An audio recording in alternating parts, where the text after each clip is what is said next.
60 and 60 and single, 60 and happy, 60 and whatever it is that you want to talk about when you're over 60. You still need me, will you still feed me when I'm 64? Woo!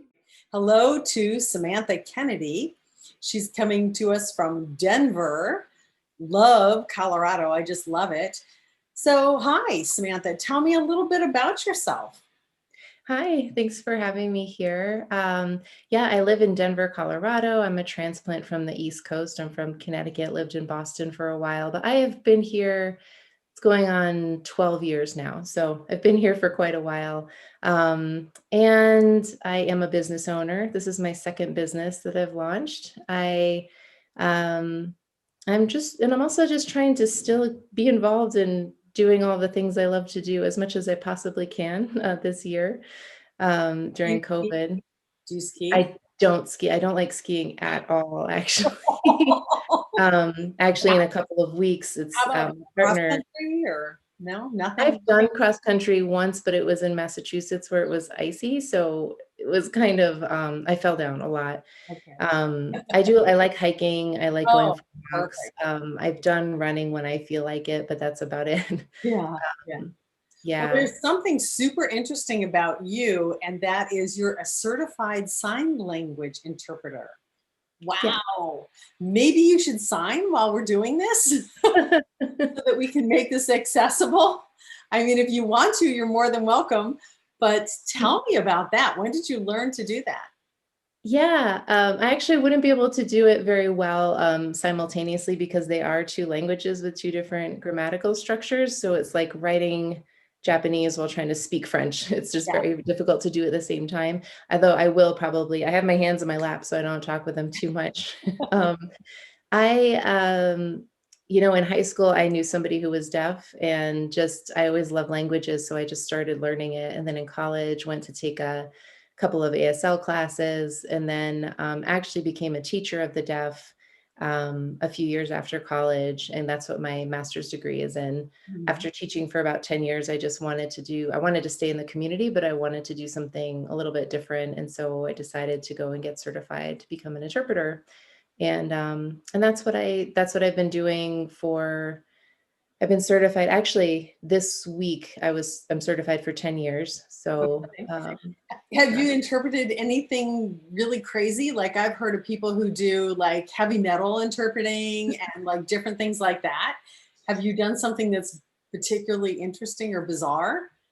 Yeah, actually, so interesting. I've interpreted for Snoop Dogg, which was a Oh, really? real challenge. It was a real challenge preparing for that, but was also a lot of fun. I've been when I used to own an interpreting agency, and in 2012 in Denver, we were the agency that was utilized by Obama for America, and so Cool. I got to meet Obama a couple of times. I've met President Clinton. And it was just amazing to have that opportunity to interpret for them.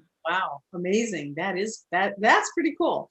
That's a pretty cool thing. I didn't see that on your website. You need to put that on your website. I So think it's on my Instagram. It's definitely on my Instagram, and it's on my old business website, but right, maybe I need to put it up there well, regularly so it's always I'm a refreshed. branding expert, so I can't help but like always get into it.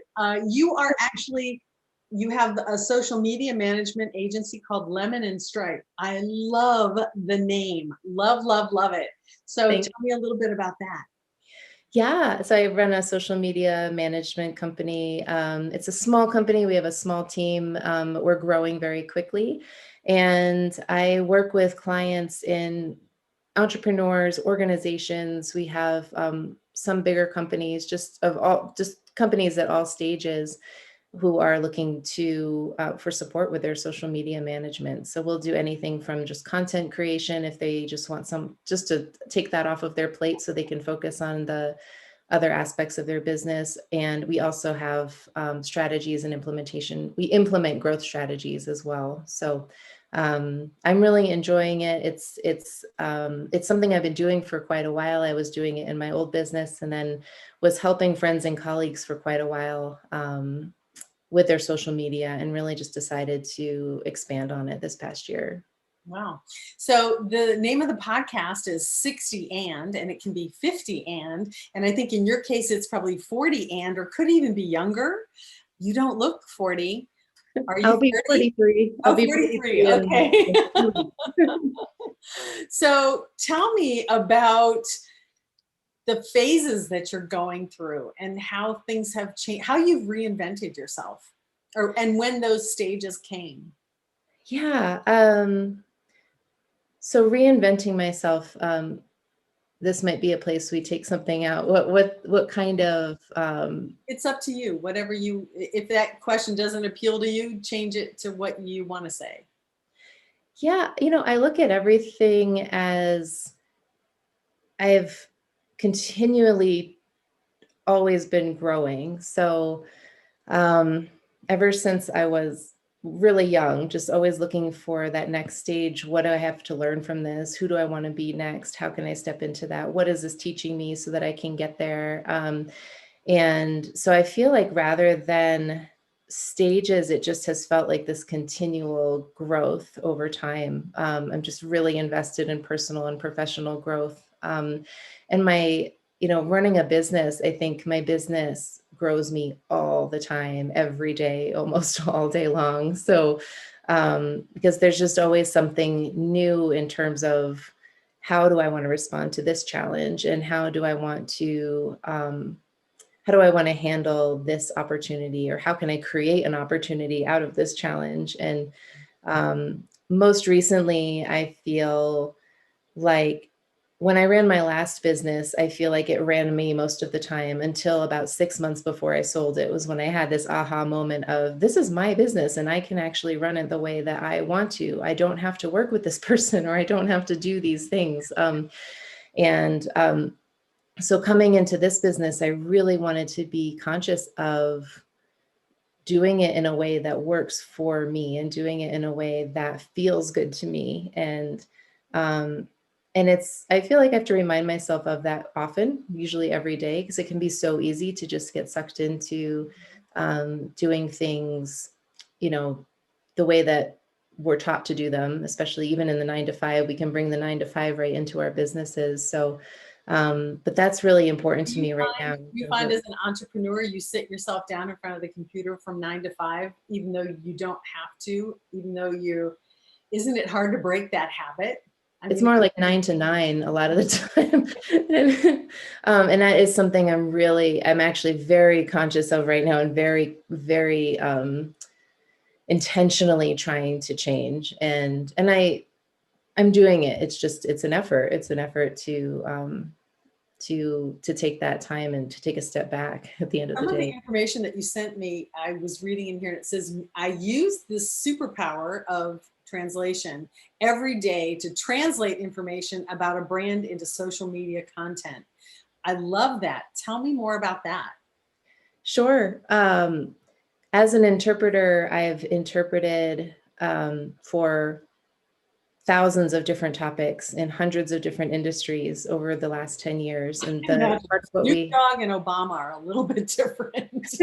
yeah, a little bit. And then there are also, there are IT meetings, and then there are other different, I've interpreted for medical classes, the experience runs the gamut. And so, it's part of interpreting is having to look at what you're about to step into, find out what you can about it, and get a lot of information as quickly as possible, and then show up there and really take in the information as quickly as possible and pick up what the context is, what the jargon is, understanding that industry, and really presenting information in a way that it's clearly understood by both parties. So I found it really useful when I went to start my business as a social media manager, because I work with a lot of different industries and a lot of different fields, and I'm able to really pick up everything very quickly, and be able to really translate their message and their brand through the content that we Do you have a create. favorite topic that you like to translate or a favorite Sure. Interpreting? Yeah, I mean, do you like to interpret music or poetry or just stories, or you're like, oh God, no? What about like just conversation? Is there a specific topic uh, Yeah, topic wise, or way of speaking that you like to interpret the most? the way of speaking would be, I do love interpreting stories. And when I say stories, it's usually the way that, like when a person just stops to tell a story about something that happened to them, I find it lends itself really well to ASL, which is such a visual language. But I do not like interpreting music or poetry. I've taken a few interpreting jobs for concerts because they just seemed like really great opportunities. But it's very difficult. It takes a lot of preparation um, to take something that's already so poetic in English and then try to figure out. I totally relate. I lived in Germany for 15 years, and I went as a non-German speaker, and I can speak fluent German. So in the situations, you're asked to do a lot of, to interpret a lot of different things. I remember my girlfriend had married a German guy, and they were baptizing the baby, and there I was trying to interpret the baptism for my friend so she knew what was going on, and I was like, oh, this is really hard. It is. It's really hard. So I can relate to like that special nuance that you have to feel, because you want it to be true to what's going on, and you don't want to just put your spin on it. It's like Yeah. you have to keep it kind of clean, Yeah. And I think that, which lends itself perfectly to social media management for other clients. I mean, that is like ideal. yeah, I found that actually. I've just found that I do have an extensive background in interpreting and with languages, but it's really served me well in this current business as well. Mhm. What's something that you would say to your younger self, even though it's not that far back, but still? The Yeah. 40s are pretty cool. I mean, the 40s are good. They're not as good as the fuck you 50s, but they're good. And then you get into 60 and like you really don't care what anyone thinks. So Really looking forward to that, because that's actually something that's something that I think I'm always working on as well. And that's something I would tell my younger self in a way. It's really, I would really instill in her that she can say no to things, and to really know her own value and her own worth. And that by saying no, like something I've learned is that your yes is really only as strong as your no. And a lot of times in my life, when I've had the courage to say, no, this is not right for me, whether it's an opportunity for a job or anything coming up in life, a relationship, a client, anything, if I have the courage to say no, usually like the most amazing experiences happen after that, because I've gotten really clear about, no, not this. This isn't what I was looking for. This isn't what I wanted. And so I would just really advise her to be able to stand in her worth as much. And sometimes that just comes with age, and it's hard to do when you're in your 20s or younger. But I mean, that's an incredibly brave statement. I didn't learn no for eons and eons. I think I may have been in my 30s the first time I said no to one thing to say yes to something else. It does take a long, long while to get there. So I think it does. And often we look at it on a surface level. So, like saying no to when someone asks you to do something for them, or, hey, do you mind doing me this favor? That's to me, like, that's how I pictured saying no. But saying no on a much broader, much deeper level is really about like when you have something that comes up that's an opportunity that in many ways could be amazing. And there's just something that's not right about it, and being able to say no to that and to really stand your ground. what's been the scariest moment of your life? It could be real fear, or it could be imagined fear, or any kind of fear. But what was really the one moment that you were like, oh no, this is wrong.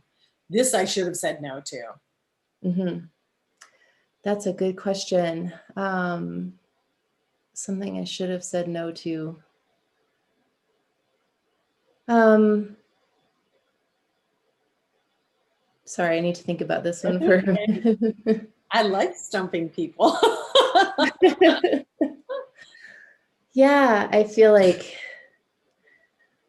um, Okay, so in this time when you're going through in your head deciding on what you're actually going to tell me, you've already run through about 8 scenarios in your head of yeah, things that yeah, that was a no. That for sure was a no. That is like a double no. It's like, I want one of those. Come on, give me one of the ones that you thought, Yeah, like you thought of something. I It's like think you can clean it up. You don't have to mention names. I'm just judging myself that that I didn't like they're not big enough. Like if it's Oh yeah, like get rid of that shit right away. again. No, no, no, no, no, no. It's I like think don't base it on, anybody. It was a gut feeling. Like what was the first thing that popped into your head?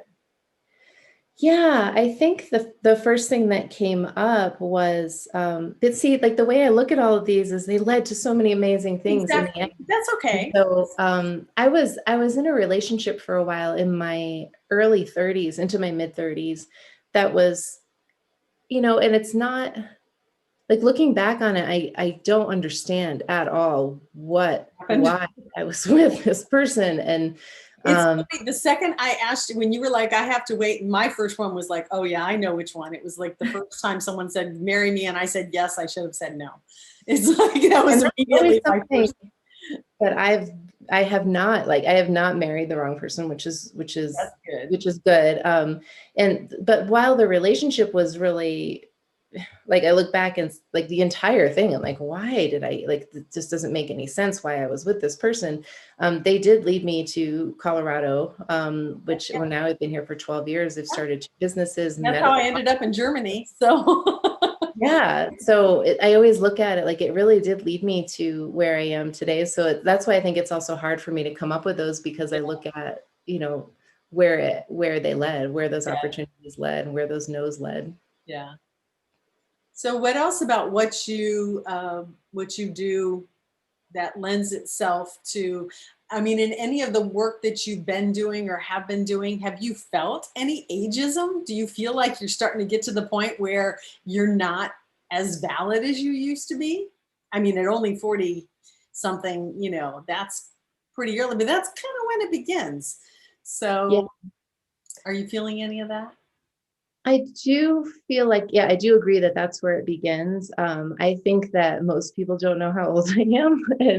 And at least like when I talk to them, they'll think Well, that I'm I'm, 62, oh, so, and I'd you look amazing. yeah, well, you look amazing too. But it's like, yeah, if you don't have like, I do have gray hair. Like if I get close enough, you can see Oh, it. I see But you. it's like, everybody looks how they look, and they, I think our whole generations look a lot younger than our parents did. It's also genetic. My mom was, when she was 80, she looked 60. When she was 90, she looked 70. So it's kind of it's just a genetic thing. There's nothing you can do about it. But because of that, it might happen more slowly for you, but it's still happening. And so you're Yeah. getting the message with, oh, but you look like you're younger. And then you're like, oh, but you're not younger. So now they don't know what to do with you. Yeah. And I think for me, like more noticed and I've more noticed the difficulty in being taken seriously in a business place, in a business world, business, Yeah. what's the word I'm looking for? Atmosphere, um, area, yeah, as a environment, woman, environment. yeah, like being in the business world, like being taken seriously as a woman and that's always in the forefront of my mind. And so sometimes I feel like if someone actually knows how old I am, maybe it will help and it will actually give me a little bit more clout because they think maybe, okay, she's this woman and she's younger, she doesn't know, like, but no, I actually do have a lot of experience and I do know what I'm talking about. But And that I, just goes back to, if we only had the confidence of a mediocre white man. It's like every structure that's in our business world says everything is, the norm is them, and everyone else has to fit to that. Why? yeah, Why yeah, do you guys, like, why? Why are you the norm? Who made you king? I just don't get it. And I've fought it my whole life. Like I come from many different generations than you, where, I don't even want to tell you about the coffee stories of like being an executive and being told, oh, you go with the women to make the coffee and I'm like, dude, we're at the same level. Oh no, you yeah, have to go because that's what the women do. Oh, I thought if anybody finds out I'm doing this, I will never be able to show my face again. It's like those dirty little secrets that you keep because, you need the job. You don't want to Yeah. lose the job. You want to play along. You don't want to act like it hurts your feelings, Yeah. those things. I, And there's also like there's a component of in trying to prove yourself in a way. I know that I've experienced this in trying to prove myself. I think a lot of women try to be like men in business. They try to keep up with and compete with men, where really, in a lot of senses, we may do things differently. We may approach things differently, and that's a good thing. That's actually a real advantage. And for me, I just feel like in trying to force myself into that norm, like you're talking about, this is the norm. I must be like this. I must run my business this way. um it's hurting me. Like this isn't it's not who I am. It's not how I want to run my business. And so like being a woman in business and being taken seriously does not have to mean being like a man. So right. I've noticed that as well, like that's the norm. And Can you name any changes that you've implemented to make that happen? in my own business, Mhm. yeah, even the way that I even thought about that with my branding, because I've looked at my branding and how I want it to look, and it is a little bit more feminine. I am a woman. I'm a pretty feminine woman, and there's an and to that where I'm trained to street fight, but I'm also a very feminine woman, and like, You don't but have to verify that. You don't have to validate that. You can just be who you are, especially yeah, in this environment right now. But isn't that funny how we even say I have to validate that? Like I can do street fighting, but I'm still right. feminine. Right. And that's what even with my branding, it's come out like, well, but then it won't attract many men. And I don't, want it to be like, no, this is me and this is who I am. This is my branding. Even in the way that I do, I've spoken with a coach recently who was talking about, taking walks as a business strategy, or Mhm. which doesn't have to really, that's not really like a man or woman thing, but just in a way of looking at how do I want to do business in Mhm. particular, rather than conforming to a norm. I mean, men can take walks too, and Well, getting I think right now is such an interesting time because whenever you have a turn of the century, you always have a radical change in the work in the whole world. We went from agriculture to industry, from industry to like I don't know, moon stuff, and now we're in the digital age, and now we're in the VR or the visual reality stage. So it's kind of like everything's evolving, and this COVID has been an accelerator. It's catapulted things 20 years into the future. It would have been a gradual climb of people getting there. Literally in 1 year, the entire world had to learn everything at once. Amazing. Like yeah, if somebody would have said, this is what we're all doing. No, it would never. No. It was like, because of death, you have to do this, then it was acceptable. But wow, what an accelerant and what an exciting time, because you can redetermine how you want to do business. And maybe you're only virtual. Maybe you don't ever have to do any face-to-face things anymore. Or you make a hybrid of the two or whatever. It's I always look at things as like there's always new, and when you can create and it's new, there's always opportunity. Like I am not a very negative person, as you can tell, and it's like it might be a bad situation, but we can make something positive out of it. And that's what I look for. Like, what can I positively change or do? Or this podcast is one of them. It's like sometimes it doesn't really relate to my branding business, but it's something that I feel is important. And I want to talk to women about their experiences and about the things in their life. So is there anything else you'd like to tell me about? um yeah, I mean, when you asked me about like the 60 or the 50 and the 40, like being in my 40, I don't have any kids either. And that's always been something. My partner has 2 kids, and that's great with me. And I have no kids, so I totally it, relate. and it's just something that people find I think a lot of people find unusual, or they assume like, oh, how many Another kids do you have? norm. And that's It's the another question they norm. ask. Yeah. And or even that I want to hold all the babies people bring to work, or I'm like, I'm okay. Like um, it's a just having that be okay as well, to be at a certain life stage and be like, this is not something that sometimes people will respond in a way that's almost sympathetic. I'm like, no, I've chosen this. This is actually a choice for me. And again, I think that I think comes with it's a like very that. honest. I think it's a very honest response, and I think that is what shocks the people. It's not the whole. It's kind of like you're putting up a reality in front of them that's honest, and they have to deal with honesty, and that's something that people don't like to deal with. Honesty, you know. Yeah, yeah, yeah. And it's or just something that's another choice. That's just something that, you know, it's not something that you have to assume that you have to feel sorry for me for, or, It's I can tell you from being 20 years ahead of you that it is a really nuanced path, and it's always something you're confronted with as to the why or the reasons or whatever. And it's like, first of all, none of anybody's business, and second of all, it doesn't validate you as a woman that you have to go through the situation. You're just as valid as a woman. I guess that's where we get into whole cisgender and trans, like you get into the whole mix of things of like what defines being a woman. And yeah, it's like, what difference is it? But nobody would spend that much time talking to a man about, will you hold the baby? It's like, right, right. just be a person who doesn't really want to. Just, Yeah.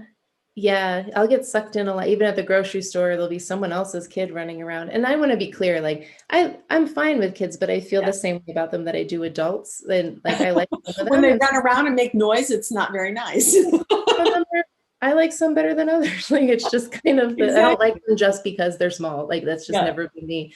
And like I'll be at the grocery store and some kids running around, and the cashier will say like, "Oh, look at that kid over there, isn't he cute?" I'm like, "Don't bring me into this." Like, That's um, when that's when you start signing. Okay, because I speak German. Like, when you get to a point where you really don't want to communicate, you just start speaking a different language. When you're fluent in a language, just start speaking that language, and everybody will be like, "Oh, okay," and they leave you alone. yeah, I didn't know. I'm so Yeah, sorry. next time just go, "Oh, no, no, no, it's not," like start signing to them, and they'll be like, "Oh, okay." Yeah, Like, yeah, I don't need to have this conversation with you, right? right, Yeah. right. And it's perfectly normal for them to want to share that moment with me. I'm just not the right audience. Like, So I asked you about scary. My father was a magician, so a lot of stuff in my life is about magic. And I always like to ask, what is the magic moment in your life so far? Obviously, there will be a magic moment in the future, but what point, like, what would you say was the magic moment for you so far? honestly, there was a really significant turning point for me when I left that relationship I was talking with you about. It wasn't just about leaving the relationship for some reason. Then I also left my job and started my business.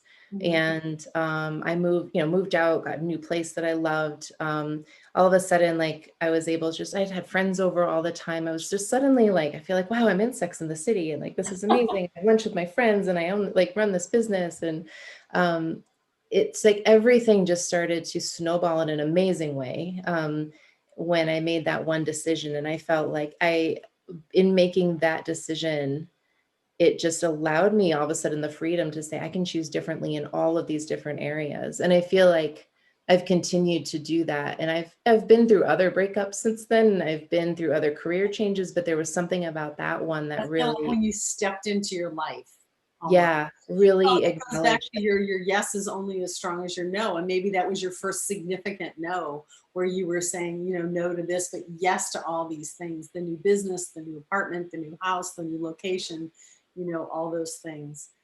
And Yeah. nothing is ever, there's not only ever one factor in a decision. Everything is always a multitude of situations and decisions, and it's never just black and white. It's always a mixture. Yeah, absolutely. Yeah. Always is. If we keep looking for that black or white, we're going to be disappointed. Yeah, yeah, which is really hard because I was always in the past very much black and white. You were the yes or no. There was Yeah. no between. And the older I get, I'm a lot more, not only am I getting gray, but there's a lot more gray in my decisions. Yeah, and I do that too. I'm always looking for that. I've really been trying to embrace the and over the last few years. So it can be both. I can feel this way and want this other thing, and I can want the both things, or both of these things can be true at the Well, that's same great. time. So when we say 40 and, well, how would you finish the sentence? I would say 40 and making my it well, maybe there's a more eloquent way to say this. So making my own, like choosing for myself, like choosing 40 40 and and choosing. I choosing. like that. Um, I've been very influenced. You can probably tell just even in this interview, I've been very influenced over time by what I should be and what I should do. And yet I've also made a lot of decisions that are off that path. And so I feel like I'm constantly fighting those shoulds and really focused on choosing what it is that I'm going to be doing. Well, And it's a growth process, and those shoulds will get lighter each decade that you pass. You start off with an awful lot of shoulds, and then you lose them the older you get. So yeah, take heart. You will be losing shoulds as you go along. They won't be adding. They'll be detracting. So you won't have to carry as many shoulds as you have right now. That's the best advice I can give, is like they definitely lighten up. They definitely go away. yeah. I have fewer now than I used to, but I Yeah, still feel yeah, it's coming. somewhat uncovered. It's coming. 43. That's you. It's coming. Don't worry. It's Yeah. Think about how much. I always love to think about years. Like how when I say 10 years, it's like you think, okay, well, that's just 10 years. Think about the things that went on into like where you were 10 years ago to where you are now. Like it's like not even the same, not even remotely the same person. No. I mean, there were some Very true. factors, sure, but like not even remotely. And Yeah. that's so amazing how we evolve, you know? Is Yeah. there anything else you want to say about your business or about anything in general before we close? No, you know, I'm just loving being a business owner again. I'm loving how it's a lot, but I'm loving how quickly we're growing, and I'm just excited for what's coming. My next step is just building. I've started building a team. I want to continue to build that team, and I'm excited to find new and creative ways to make that happen. And I love being around other people. So this year has been tough, and having a team and being able to do these types of things and connect with people virtually has meant everything to me. So I just appreciate it. Appreciate the time. Okay, well, great. Well, thank you so much for joining me and talking with me. As Thank soon as you. we figure out when we're producing this, I will let you know. Be sure to sign up for my emails so that you can get extra information or whatever. Other than that, I have a really cool branding tarot quiz you can take. It's very quick, and you can find out what level you're at in your business, because tarot is fun. Not because I'm a tarot. I'm a bit woo woo, but I'm not that woo woo. So I made the branding tarot quiz just for fun. Okay. Because Yeah. everybody does branding. So I was like, I need an edge. Yeah. Yeah. That sounds fun. Okay. Yeah. We'll take a look. Great. Well, thanks so much. Will you still feed me when I'm 60?